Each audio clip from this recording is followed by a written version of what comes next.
build and sell that first house, I can make $100,000 profit. I ain't never seen that kind of money. Like, I'm just saying, like, Yeah. ain't never, you talking about profit, not gross. It's just profit. And I mean, you know what that would do for my family? My leading my own vision, stuff that God is, placing in my head is not me getting drunk and coming up with something crazy to do or whatever. This is something, happen over time. I feel great about it. In the order that I go so I wasn't recording for like the first few minutes of vocals. So to catch, so we weren't live when we said we were live. But anyway, we're talking about the 100 challenge that Wayne's got me on. So it's I'm breaking it down into thirds throughout the day, and just so you know, me and Wayne are like sharing notes. So I'll say what I did and kind of like how I felt about it, and some feedback. And his on the first day was like, yeah, I started some yoga. He did like 30 minutes of yoga in the morning or something, and like 30 minutes of meditation. I was like, man, so I'm like 9 minutes of yoga. But I mean, it's, to each his own. Right. But he does his whole thing in the evening, the whole 100. He does 25, 25, 25, 25. So 4 sets of 25. And of all of it, this is so this is push-ups, sit-ups. In order I do my push-ups, sit-ups, squats, just air squats, and dips. So I do dips on a chair or a bench or whatever I've got. And the first day was, like, okay, that was a little rough, but I'm glad to get back started because it's been like over a month since I've like done a meaningful workout. And so yes, that was Monday, I think. So yesterday I did the second, did it again, and it was it was a little rough, especially yesterday was a busy day. So my second round, I started. I got my push-ups done, and I got a call, and I had to leave. So it was like 3 hours in between me doing the sets. But then when I got home at night, it almost felt like beast mode. Like it was hard, but I was able to like. And my wife actually sat there and like watched me for a second, so I felt like I had to prove something, So I was Get like, some brownie points for later. this is when I was doing squats too, so I was kind of like. I was like, and she didn't even flinch. I was like, I'm trying to do something sexy. She's not even paying. She just looking at me like I'm crazy. And JT held my feet on the sit-ups. Okay. So I was able to go a little faster than normal. Yeah. But it's been a good start back, man. I feel much better. Okay. Throughout the day. Sometimes I still feel that like 2 o'clock sleep crash going on because you get up at 5. I've been going for a minute. In a perfect world, maybe in 2025 world, I'll incorporate some wind down time in the middle of the day to get back up again because you should. It's not realistic to go from 5 a.m. to 9 p.m. with no break. I mean, people do it, but my dad does like 4 o'clock to whatever time he goes to sleep. He's no break, like, but he built different. I can't even compare. They don't make him like that no more. You can always condition yourself, but to your point, like, yeah, you should be scheduling something. You got to reset, recharge. Yeah, I've been doing that around 4 o'clock, like when I get done with the work day, before I start over to like house stuff because we're remodeling the bathroom, master bath. The house stuff and we're doing stuff, kids practices and stuff. But today, there was no time for that. Like just literally from getting JT off the bus to whatever. I had to sand. We just sheetrock mudded the bathroom, so I sanded it so we can get ready to paint it because I need to get it ready for Christmas. We need to be using our other. We hadn't used the master bath except for just the toilet for 2 years that we've been there. Yeah, we've been taking baths out of one bathroom. Oh wow! Because the other shower was cracked and stuff, and we just hadn't had the money, so we buckled down and got the hard part done, but now we just got to finish it. But anyway, back to the new workout thing. It's been good getting back to that. You can't watch what other people doing because what Wayne does is not necessarily what I'm capable of doing right now in my current state. And then if you look at people like Jeremiah, he does 72 sit-ups in a minute. He built for it. It's ridiculous. We were just talking about that the other day. Just the 72. He's like state record for low fit and sit-ups. I can believe. It's ridiculous. When he tap in, he going to a whole different zone. Best shape of his life at 33. That's where I want to be. 37 next year. No comments, please. Hold your comments. 37 next year. And plan to be in the best shape of my life.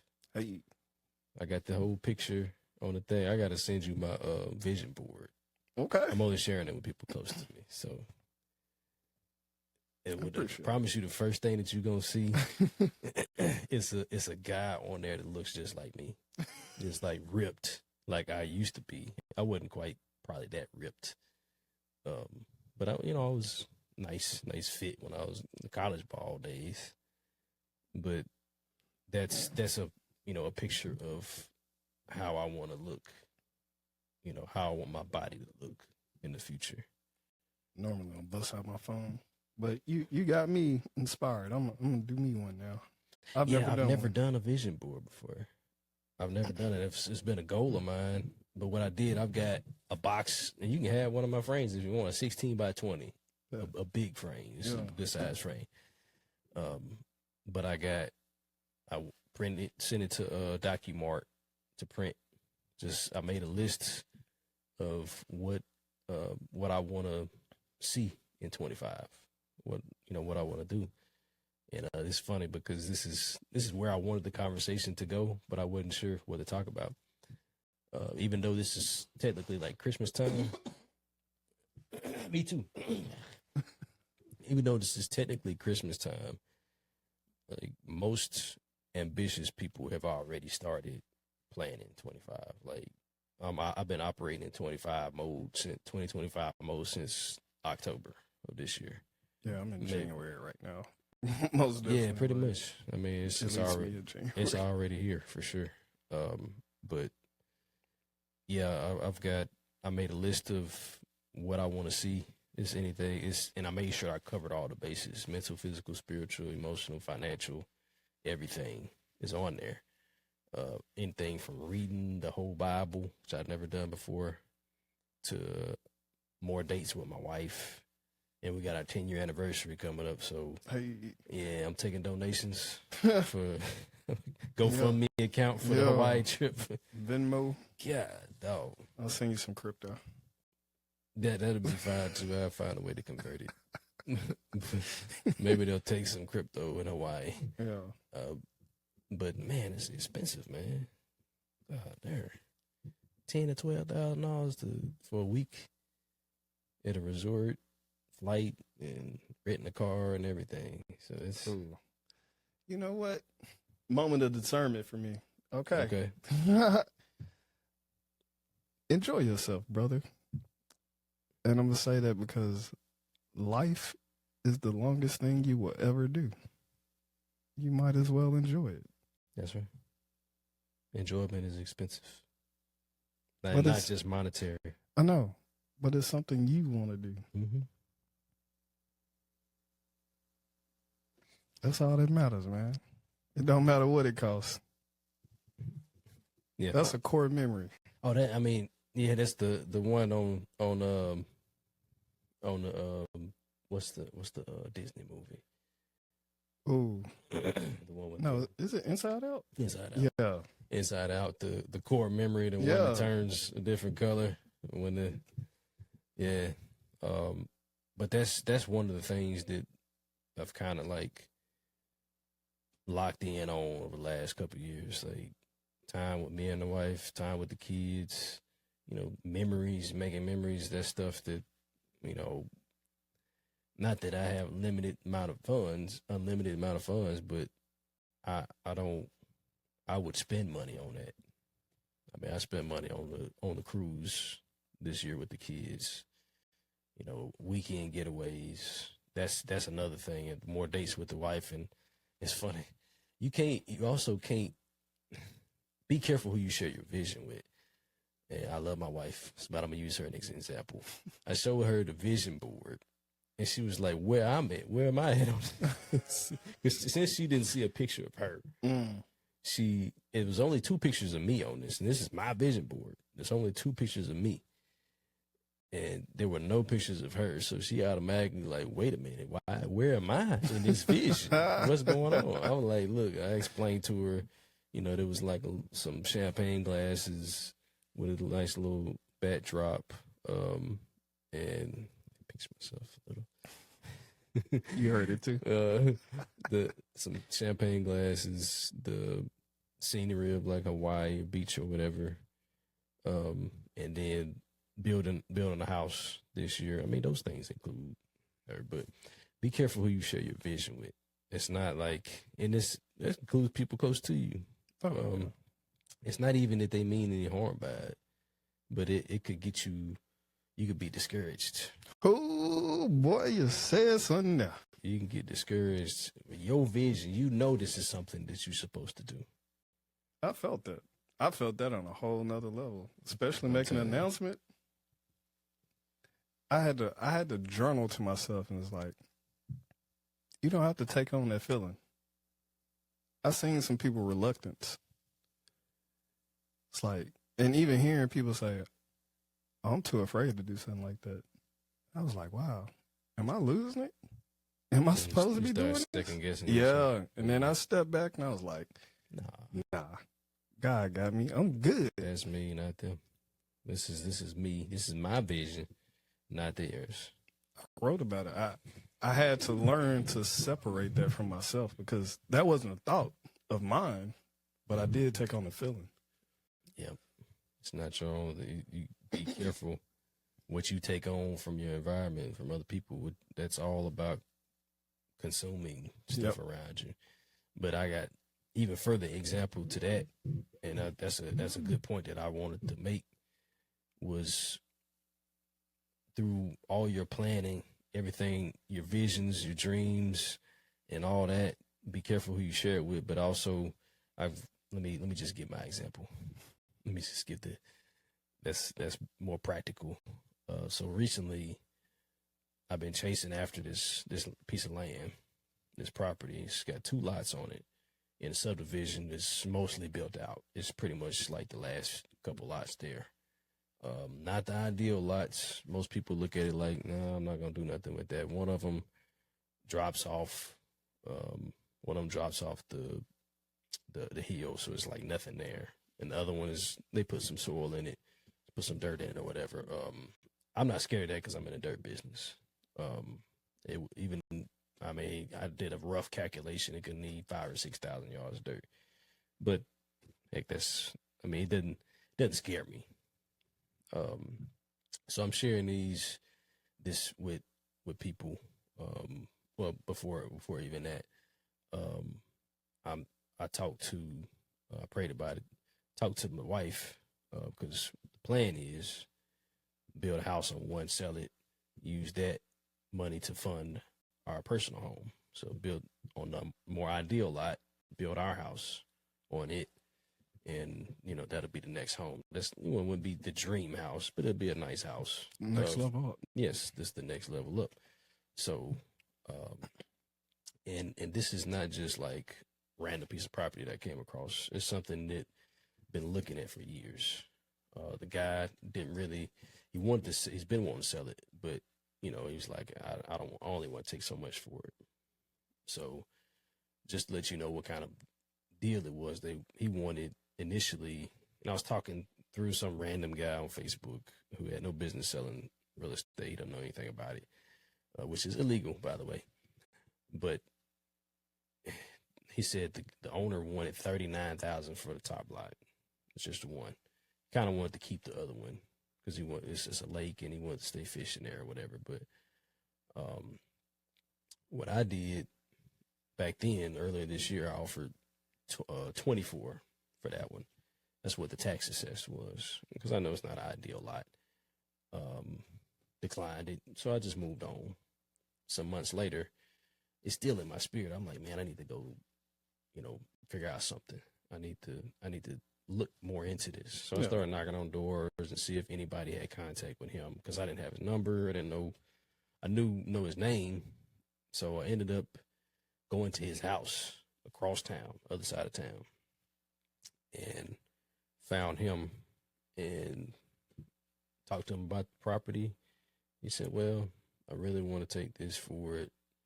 But so long story short, we came to agreement $38,000 for both lots. So initially he wanted $39,900 something, almost $40,000 for one lot. So I made $38,000 for both lots. Come through, negotiator. Yes, sir. Builder. So I flexed my muscles there, because I'm not like, you would think that I'm the negotiator, but I don't like that part of business, because I'd rather just get to it. Like I feel like it's a waste of time. If you know what you want to pay, you know what you'll take. Let's just agree, or not. Agree to disagree. But with that being said, I felt really good about it. I'm like, man, this is great. Congratulations. She even showed the wife looked at it and she was like, let's do it and all that. So we were excited about it. And I'm gonna put my dad out here, because he's one of my mentors, one of my wise counsel. So I talked to him about it, showed him a lot and stuff. He ain't seen it before, he knows about it. But he's like, man, this is not a good deal. I don't like it. And that made me feel like crap. That made me feel like, man, am I really doing the right thing? It took me, I wouldn't say I was spiraling, but I was definitely second guessing my move. When just a minute ago, I was like feeling great about it. So after talking to him, but he said, man, this is your decision. Do what you want to do. I just think you could do better. But this is Oxford, so it's really hard to find land anywhere for any price like that. It's a good deal for any type of land. I don't care if it's a hole or a hill. But altogether, this is like 3 acres, so it's not like a small piece of land. It's a decent size. I mean, you don't even got to add the detail behind it. Congratulations, man. Appreciate it, man. Appreciate it. But the point is, I ended up I got over that. I had to move past that. You have to stay confident in your vision and what you know. And I was like, I know God did not bring me here for me to turn around. Hey. And this is not just an emotional decision. I didn't feel like this. Well, I just did this on the spur of the moment. I saw a piece of land and I bought it. This is something that I've been calculating and praying on. And it came, when you let something go and it come back to you, I'm like, man, that's meant to be. And I stand and and I just tell people, be transparent. People think it's not attainable, like, to be profitable and make a lot of money. Like, build and sell that first house, I can make $100,000 profit. I ain't never seen that kind of money. Like, I'm just saying, like, ain't never, you talking about profit, not gross. It's just profit. And I mean, you know what that would do for my family? Like, I still got student loans, I ain't gonna pay them yet, but I'm gonna pay other stuff. No. They still got me on that zero payments. I support any of it, dog, because how we were joking earlier, like, I'm gonna stand true on that. You truly only have to get it right once. You've sold enough houses to know what you know. Yeah. You've been in a dirt gang.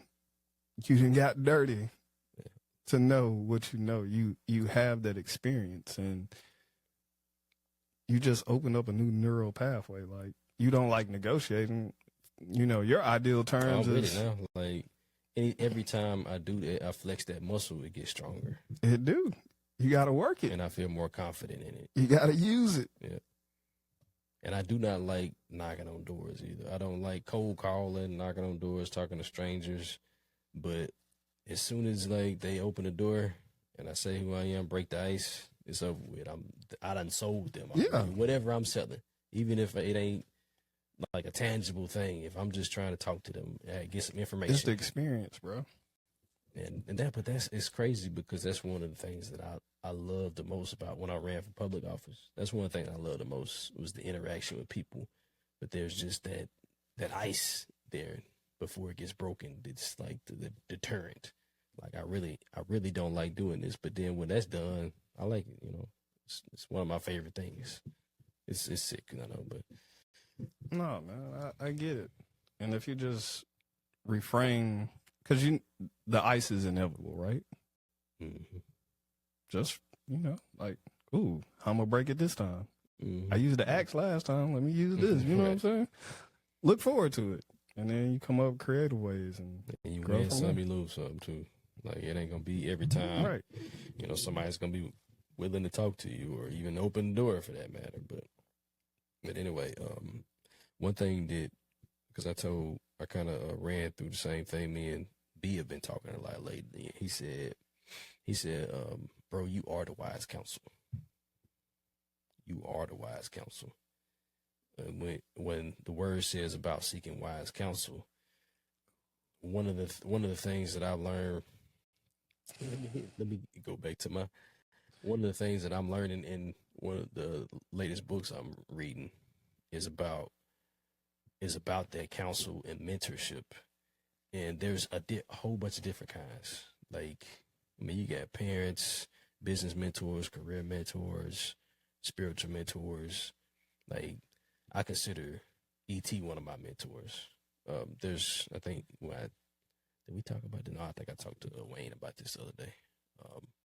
But that's a one-way thing. Like, he's giving to me. I can't, reciprocate because he don't know me. Not yet, anyway. But I still, I take what I can learn from him and apply it to my life. Yeah. Same thing with my dad. I mean, I don't agree with everything he says. He don't agree with everything that I do. But he's one of my greatest mentors. But from B to my wife, like you gotta be your own mentor. At some point, you have to trust yourself enough with what you've learned this far. Yep. To take you past this next step. Everybody can't hold your hand through there. Like you can't just look every turn and expect daddy to come save you, or E.T. ain't gonna be it. E.T. I can cut his stuff on and he can tell me, so he can yell at me for a second, but after that I gotta go do it. Yep. You do. You gotta take that first step. Yep. But that's one of the things that I'm really like. I wouldn't call it. It's no longer a struggle at this point, but it's still something that I'm working through. It's still continuing to trust myself, and I actually did a devotional on it the other day, and I didn't end up giving it. It was like the men's thing. We went bowling, men's. We had such a good time. I ain't even wanna be. You couldn't hear nothing either. There's no way I could. They wouldn't have heard me with all the pins and stuff. But it was about trust yourself. And the word is actually a paradox because the word says, "Do not trust yourself." It says putting the trust in yourself is like sin, sinful, and it's the opposite of what you're supposed to do because you're supposed to trust God. But the further I read, I'm like, because I know God has given me this, but I'm like, I gotta dig deeper, like, because it just told me don't trust myself. So why am I always hearing trust myself? So trusting the Lord first, not your own understanding. Discernment. He gives you the discernment. You build up your knowledge and your faith. The more you trust in him, the more you walk, the more you understand what you're doing. So it's almost like second nature. So when you're trusting yourself, you're actually trusting God with what he gave you. He gave you the skills, tools, knowledge that you've been learning. So, I mean, I do acknowledge him in all my ways. Yeah. And he directs my path. But, I mean, honestly, it's just like a baby. You know, when a baby first start walking, mama there for a second, help fall, pick back up. But at some point, you got to walk on your own. You got to walk on your own. You got to walk, run, jog, run. Yeah. I mean, it's steps to it. And you got to start doing it for yourself. Yeah. And you just got to trust that whatever God equipped you with, and as long as you stay in tune with him, then he going to get you there. You'll get there. Because we always think it's conditional.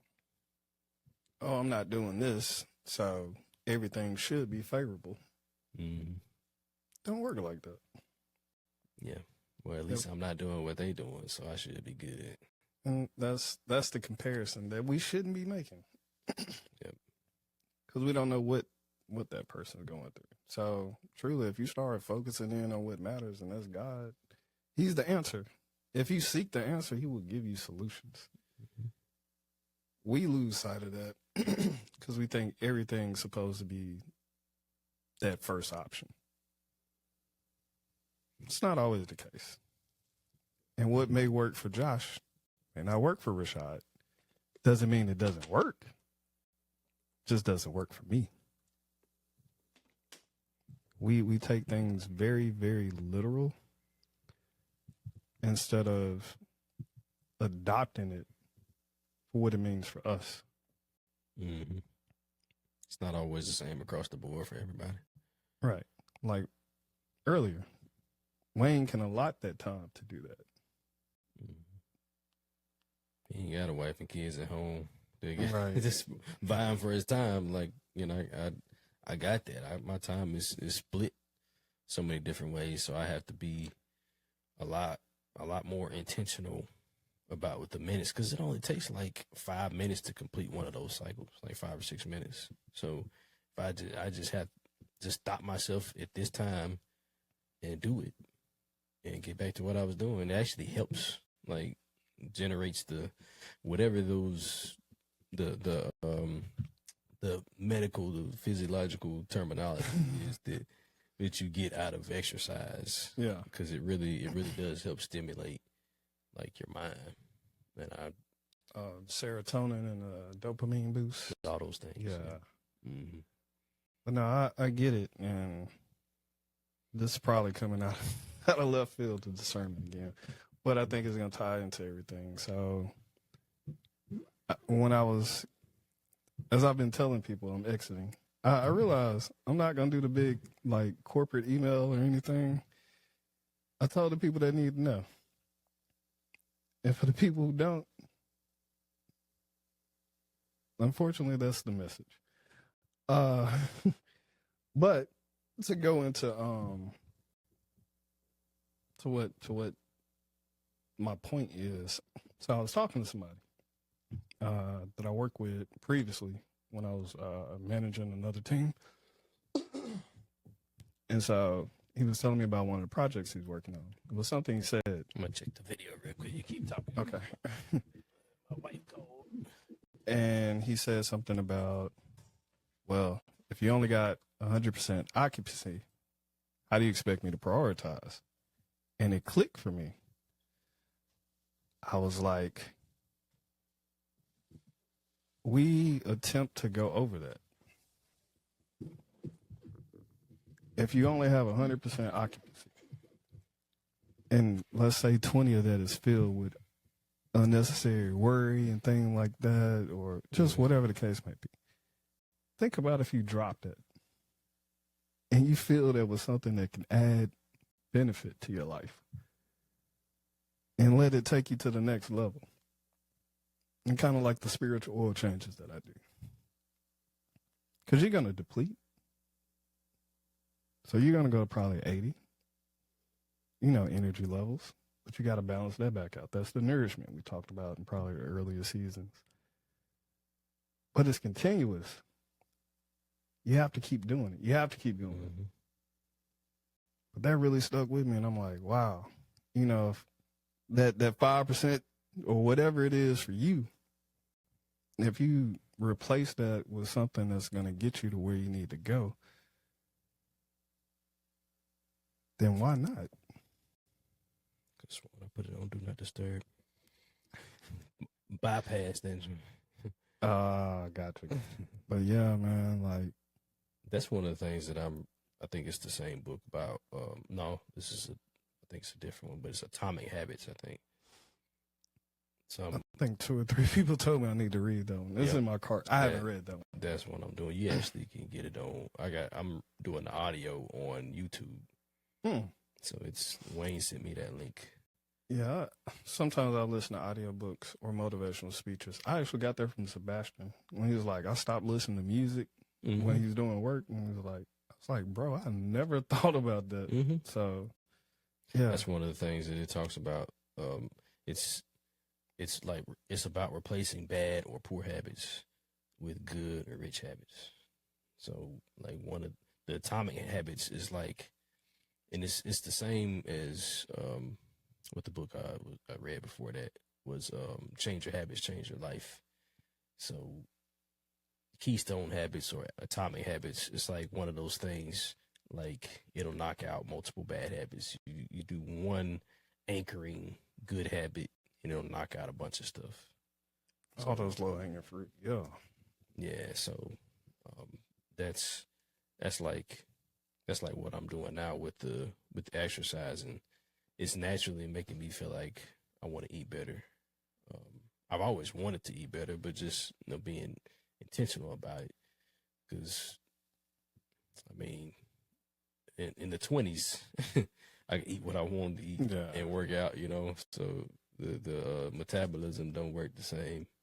But no, most definitely. Like once I was learning about nourishment, and I put that on the back burner to focus on other things. And the reason why is, to your point, like,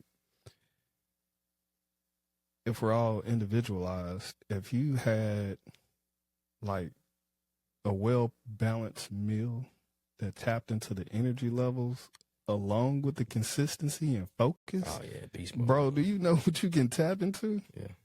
So I'm slowly finding myself migrating from fried foods, and I'm probably going to step away from the pescatarian side of things too, and start just even moving away from processed food. Like I want to go like full, like I want to,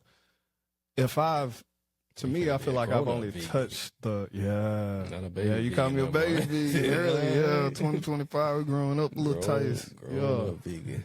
Yeah. I probably ain't doing that, but it's something I'm aspiring for, and I think it's gonna like. I like meat too much. It's like meat too much. Nothing against it, brother. Is if I tapped into this type of happiness and consistency and productivity, like just like this, man, if I clear out all these distractions or just like as sober as possible, soberly minded as possible, with that's down to the food. I just had my another because I love words, and I looked up the etymology of wealthy because that's an affirmation I tell myself is I am wealthy, talking the present tense. The etymology of wealthy is happiness. Happiness. Okay.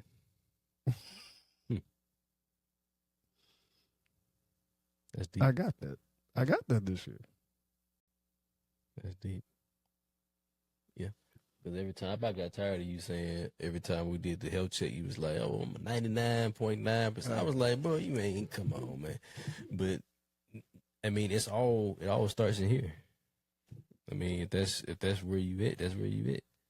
It ain't about what's going on around you. It's about how you process it and, how you feel about it at the end. Your your altitude of gratitude. Like, where are you on the gratitude scale? Because the more gracious and thankful you are with everything you got, the happier you'll be. Like, when you feel like you don't have enough, or you feel like you're not doing something right, and that happiness tends to go down a bit. Brings me to the next one, is deserve. You know, we do get what we deserve. Because to deserve, the etymology of that is to completely serve. Okay. So think about whatever, if you're worthy, if you meet that merit based on, you know, whatever you desire, as long as that intent is pure, is of God's will, you get that discernment, it's already for you. It just comes with the journey. Like, all these words play into each other, and it's a beautiful thing, man. That's how I've unlocked happiness, because it's forced me. I know what I'm saying. What you saying means a lot. People don't believe, they don't really understand. Like, Yeah, I'm broke, or I ain't this, and I ain't got that. Yeah, you're right. It'll always be that way as long as that's your confession. So what you say, it holds weight. when people talk about curses, like, in actuality, you speak them. Yeah. Especially if you don't know what you're talking about. Oh, if you're yeah. just using words based on, and people use them in the wrong context, or even having the wrong connotation associated with it. So, you know, that's when I got real big into etymology. I'm like, it just forces you to think about what you're saying purposely. So, yeah, that's one way I aspire to be, because I used to just, I won't say I've always used big words, but I've always been good with words. And I don't tend to say things that I don't understand, but I have been known to say some stuff may not necessarily be true, or what I'm talking about, but it sounds good. yeah, It sounds good to other I've been people. there. So I aspire to be more like you and Wayne when it comes to, like, being very conscious about what you're saying, and because you can't take time back and you can't take the words back. So when you say something, it's already in the atmosphere. It's over with. So that's why I always, I even do it like before I answer a call, just like, or call somebody. It could be something meaningless, but I just say, Lord, put a watch in my mouth and a door on my lips before I get on the podcast, everything. Before I walk into a meeting, before I talk to people. That way, you know, I'm acknowledging him first, but also, like, putting out there, like, okay, I may not necessarily know what I'm saying, but Lord, here you go, take control of whatever. So I'm not talking out my head. No. So usually end up saying the right thing. I should do that more often at home with my wife, because I tend to say a bunch of stupid stuff. Hey, because I'm just make it a like, goal, man. I'm constantly, I don't know. If she asks me to do something, I just immediately want to say something. Like when Layla asked me to do something, or she asks, she wants to do something, I'm almost immediately say no. I did that the other day. I was like, no, I'm sorry. What was the question again? Just immediately wanted to say no. Yeah. And the same thing with the wife. She's like, she asked me to do something, and I'll either like hesitate or I'll try to negotiate. Like, do we got to do this right now? Like, can we just do this later or another day or something? So, but that is like one of the things she hates that I do, and I aspire to. I will champion myself to be better in that arena. How are you gonna measure it? So to measure it by the times that she get mad at me. So when those go down, that means I'm doing something right. You really, no, this is truly a goal you can aspire for, especially in those moments where you hear it, and now that you're consciously thinking about it and you planted it in your subconscious, Like when you feel that moment, you're probably still gonna do it. You can be like, Yeah. this is that moment. I had to be conscious about like, okay, wait, don't respond right Don't now. be on autopilot. Yeah. Don't just do it. Like let's take a step back. She actually gave me a test. Actually, the other day I wrote when I was writing in my journal. It was like 3 tests that I passed that day, and she said, "Oh, you passed that test." She did. I just did not understand why she was upset about something, and I don't even remember what it was. That's usually how it goes. Like so insignificant now, but at the time it was like, Biggest thing. biggest thing. But she had challenged me because I tend to give Layla feedback on her games and stuff, and I won't be like on her case or nothing, but when she's talking about I did this and I made this mistake, coach got mad at me, and I'll just be like, yeah, you deserve that. You shouldn't, you're supposed to do that. But one game, like the whole team played bad. She said, this is your test. Don't say nothing. Like just listen. And that felt so good. I just let her talk. I just let Layla talk and say whatever. And I just listened. And there's a part of me that wanted to talk back because they played a bad game, but they played like these girls that were playing had went to the state championship the year before. And the coach didn't tell them that. Yeah. She didn't tell them that until after the game.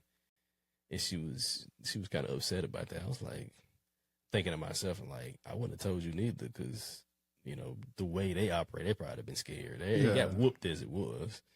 And they honestly didn't even play good. They weren't even hustling or nothing. So it was really nothing to compare to. But I'm like, I wouldn't have told y'all neither. How they get the experience? But to echo you, good sir, I got a quote. Yeah, let's go. So Rashad-isms. No, this isn't mine. Someone else's isms. Yeah, but it's part of my spiritual oil change. So we might have to block off a segment for that. The spiritual oil change. Yeah, how the lights and the flashy, like all that. But it says, sometimes being a friend means mastering the art of timing. Mm-hmm. There is a time for silence, a time to let go and allow people to hurl themselves into their own destiny, and a time to prepare to pick up the pieces when it's all over. Octavia Butler. That sounds like parenting. But it's so applicable, especially to that situation. Like, sounds like parenting for sure. Yep. The journey, like it's every day in parenting, but also the length of parenting, which is forever. But the whole journey, that's one of the hardest things I would say about parenting is just allowing them to make those mistakes on their own, but also being there. Not to say I told you so, but in whatever capacity that you're needed for them and to help them be better at the end of it. Not just, I don't really say, the only time I tell my kids I told you so is when they doubted themselves and they did something right. Like I couldn't do this, or I'm not sure about that, and they did it. I said, I told you could do it. But the other way around, I don't do that. But I do be wanting to though, man. You be wanting so bad. You be like, I told you stop jumping on that, didn't it? They got to get the association. Yeah, they get to learn for themselves. Yeah, it's all about the connection, like the experience to the word. What does no mean in this instance? Or yes, or congratulations, I'm proud, or I'm disappointed. Like, you got to understand it in order to know what you're doing. That's why you can't duplicate luck, because you don't know. Yeah. But yeah, to your point, it's like, I feel like it's, for me, like children are the versions of us we want to put in the world mm-hmm. to be that best version. At that every time. Yeah. Yeah, we want them to be the best that they can be right now, and like yesterday, today, tomorrow, the next day, and it's not fair to hold them to that because we aren't perfect every day, even now as adults, as learning from those experiences. I'm gonna fight you on that one. Well, You know what perfect means? No, That's why I'm gonna fight you on it. Perfect has the wrong connotation. Perfect really means the denotation is different. It means complete. Yeah. Well, I still agree, because I don't think we'll be as complete as we can be today. Oh, but yeah, that's still. But not based on my like expectations of myself. Like, but it's still something you've achieved in that moment, and you can't not acknowledge that either. Yeah, but see, that would take like reconditioning to redefine the connotation of perfection in life, because everybody thinks perfection means without flaw, without anything. Completion could mean many things for whatever your specific situation is. That's why life is so subjective. Like something can be perfect for you. Yeah. And it means, what it means to you. Mm-hmm. Doesn't have to mean, and that's the both and. I mean, like, oh, that's perfect for him, not for me. Mm-hmm. But there's nothing to be compared against. Does it bring you happiness? Yes or no? That's all that matters. Yeah. What does it matter for you? So. That's right. Okay. I'll consider that. But but that's like the people that are perfectionists, and that's kind of how I've always been. I have given myself more grace, because you fall in that perfectionism in entrepreneurship, and you waste a bunch of time perfecting things. That's the podcast, for example. At the beginning, wanting it perfect at the beginning, instead of like learning through the process and getting it right once, and it was right every time, and I didn't know it until like recently. And I'm like, okay, it took all this to get here, but this particular moment, it was the perfection. It was complete for what it should have been at that moment. I'll take that for myself. That's the beauty of it. And yeah, we all got a lot of unlearning and relearning, because you were against negotiation until you saw like the added benefit that it could pose. I've never been, I know it is a necessary part of business, especially real estate. But I really, my previous self would have rather paid more for something than to have to negotiate back and forth about it. Got new information, brother. It's the new version of Josh. Yeah. But see, now he wanted 39 for one lot. Let's call it 40. 40 for one lot. I offered him 37 for both, and he took 38. Like, how much money did I save on the front end just by negotiating? It was just simple. It was even through, I talked to him in person, went home, talked and prayed about it, and sent him a text. It was just like one, boom, boom, boom, done. Came, I think, the next day and signed the contract. So it was like nothing. Easy. And everybody's not like that. Everybody's, some people like to play the game. I don't. My dad likes to play the game. Like he's still courting a guy that owns a house next to one of the houses we built that needs work. But he finally agreed to buy it. But so we've been over there. It's been over a year. I would venture to say almost 2 years now. Is it on the same strip of the it's church? next to the first house. I know. I know the house you're talking about. Yes. Every time he talks to him, and this is how the little man sounds. Well, I think I'm gonna go ahead. I'm gonna fix it up now. I'm gonna do something with it, and then when he finally agreed to sell it, so I got some stuff in there I need to get out, and sweet old little man, but Man, my dad been playing with that dude for a long time. He finally, and maybe we'll agree on something here soon because we costed out renovation. It's not actually as bad as it seemed on the inside, but it's not ideal either. Yeah. But anyway, I'm excited about what may happen there. He likes that part. I would have man, I can't say that because I can't say I wouldn't do that because I did do that with the land.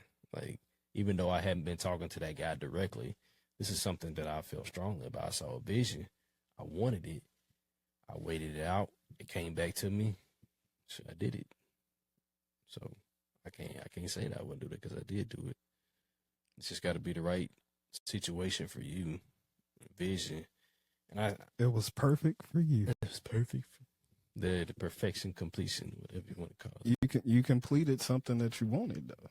Yeah, you did big. that. It was. I actually finna make me go. Yeah, pour a glass of champagne tonight. Celebrate. You should, brother. That's actually we got another closing tomorrow to buy another piece of property. Okay, so that checks off at least a closing every quarter, if I'm not mistaken, in 2024. It was supposed to be. So we did a closing yesterday. That was just on some construction stuff. I already own the properties. But closing again tomorrow. Yeah, so I think I got maybe one above my goal. But you at least you obtained your goal. Mm-hmm. That's what I'm saying. So you got a 2 for 1. Mm-hmm. You completed. Yeah. Twice. That's huge, man. Congratulations. That's beyond perfection. If you what's the word? If you go beyond completion. Well, we're going to asterisk this moment and put it in post edit. I don't know. Yeah. Well, I haven't found it yet. Yeah. You wordsmith, you'll figure it out.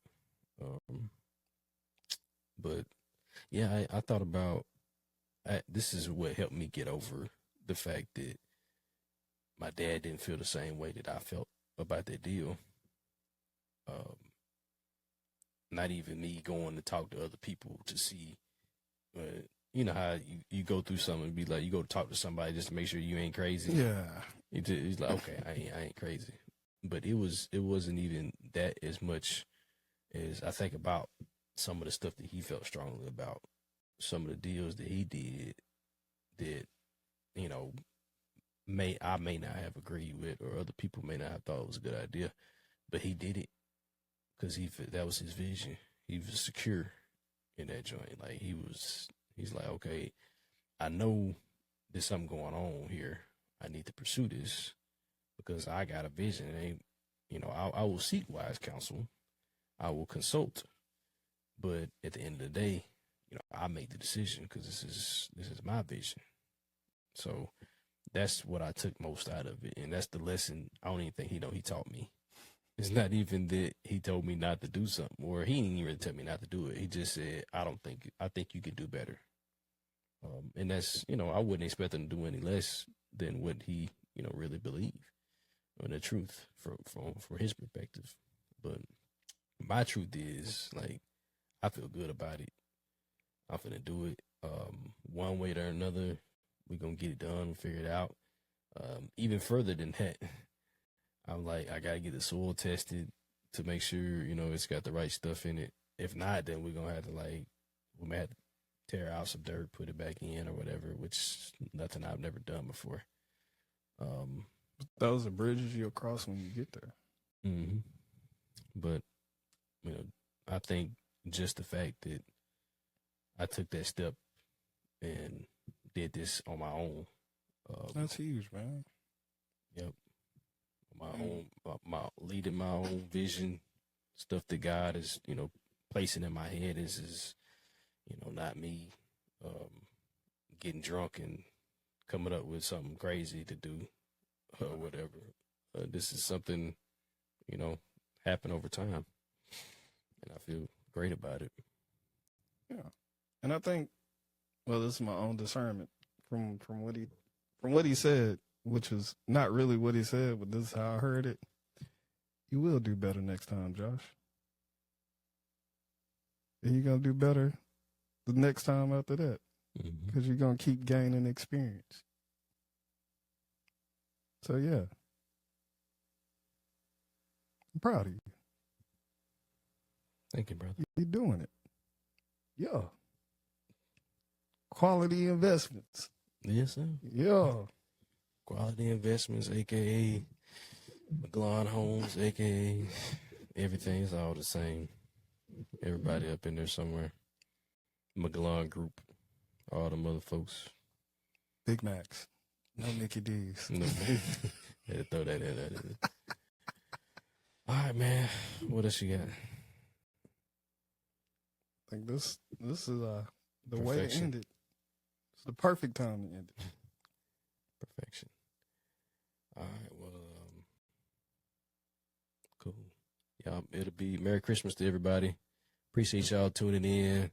Y'all take care of yourselves. Have a wonderful, restful, safe Christmas time, holiday time with your family. Call people that you hadn't talked to in a long time. Listen to the family members that you ain't heard from in a while. Just spend some quality time, man. Life is short. Nope. I disagree. Life is the longest thing you will ever do. Yes, but it goes by fast. Whatever. They know what I'm saying. People say life is short. You know what the frick I'm talking about. I know. But You got to reframe it so you can enjoy it. yes, life goes by fast. Because honestly, this year has gone by super fast. Like it's 2025 already. It's crazy. But remember, take care of yourself. Please take care of each other. Keep it real. Peace.